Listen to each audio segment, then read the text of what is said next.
Hi and welcome to 8th Wonders International Women's Day series in association with Kent FA and My Club Pro. We're currently interviewing 8 incredible women involved in various different forms of football. We're really pleased now to be joined by Catja Morris. Let's find out a little bit more about her role in football. Well, thanks very much, Kat, for taking the time to talk to us today on International Women's Day. And we're really looking forward to asking you our questions. So first up, what is your current role in football?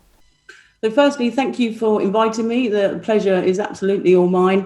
So I do have a variety of different roles at club and league level. So I'm part of a 5-man committee who run Folkestone Invicta youth, and we have 21 youth teams. So anything from fixtures, I look after the finances. And for the Kent Youth League, I look after the player registration.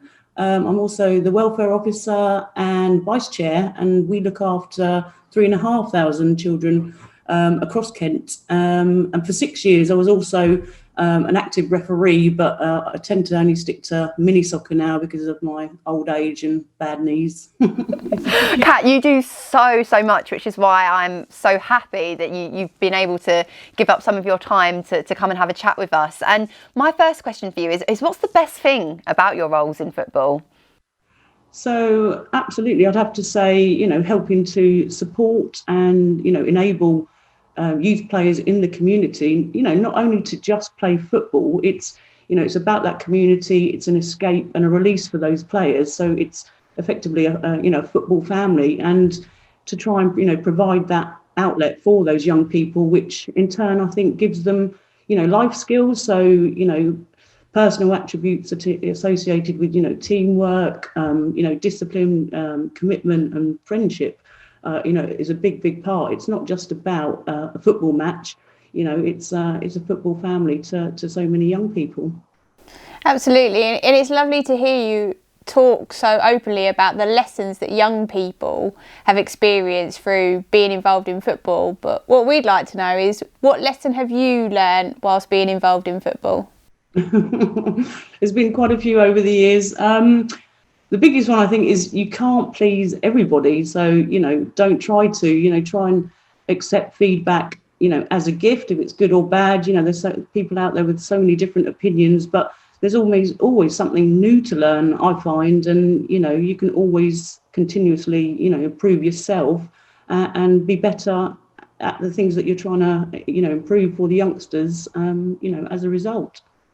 And Kat, what's the biggest challenge about working in football?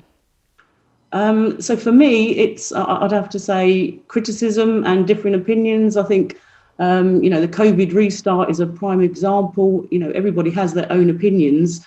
And I think it's a thankless task for the majority of, volunteers. And I see that at club and league level. Most volunteers want to make a difference. And, our role is to try and ensure, we bring the best of everything together to provide that safe and enjoyable environment, for the players. Absolutely, and you've been in a position where you have multiple roles in very different environments within football. So as a woman in football, what's the best piece of advice that's been given to you? I can't think of an exact example related to being a female in football. Obviously, it's a very male dominated environment, and I had some, very interesting experiences, shall we say, obviously as a referee, and obviously that could be daunting to a lot of people entering the world of football. But I think believe in your own convictions, try and get your voice heard, and if you're delivering what you're promising and what you want to bring to football, regardless of sex, I think the game has changed so much, from punditry to grassroots. I mean, look at you guys, what you guys have done. Which is absolutely fantastic. But hopefully we can move on from talking about people in football rather than obviously talking about women in football. Hopefully that would be the ideal. Yeah, that would. And I think you're really right in the point you make about identifying your voice, having ownership of your voice and knowing how valuable it is, even in a male-dominated environment. Of course, today is International Women's Day. We're celebrating International Women's Day with this series. Let me give you the opportunity to shout out someone who has really been inspiration to you, that's helped you and nurtured you in your involvement in football. Does it have to just be one person? Because it's you, Kat, I'll let you just shout out those people that need to be shouted out.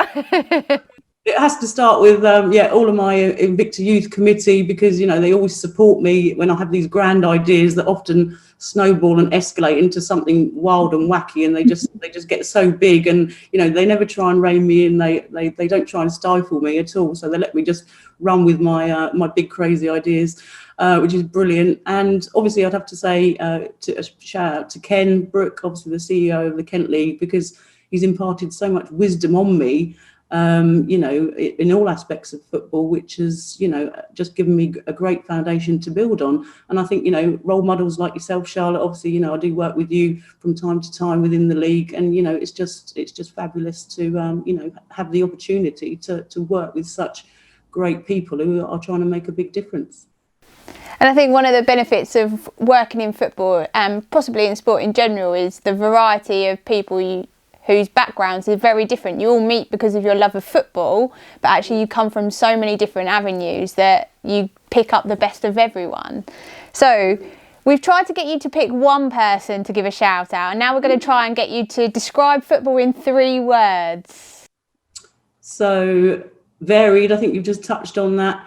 Challenging, but ultimately rewarding. That's the best thing. For all those challenges, it is rewarding, and I think the majority of people are in it for those reasons, and that's why we love it so much. It's so funny you say that, because I think out of the series so far, rewarding has come up so much, and we've spoken about the challenges, we've spoken about how obstacles sometimes come up and you've got to have conviction in your beliefs, and you'll be really successful, like you've proven to be across the grassroots game. My final question is to ask you for one tip that you would give someone looking to get involved with the game, whether it's volunteering or maybe aspirations to work in football. That's a great question. I'd say continue to be passionate.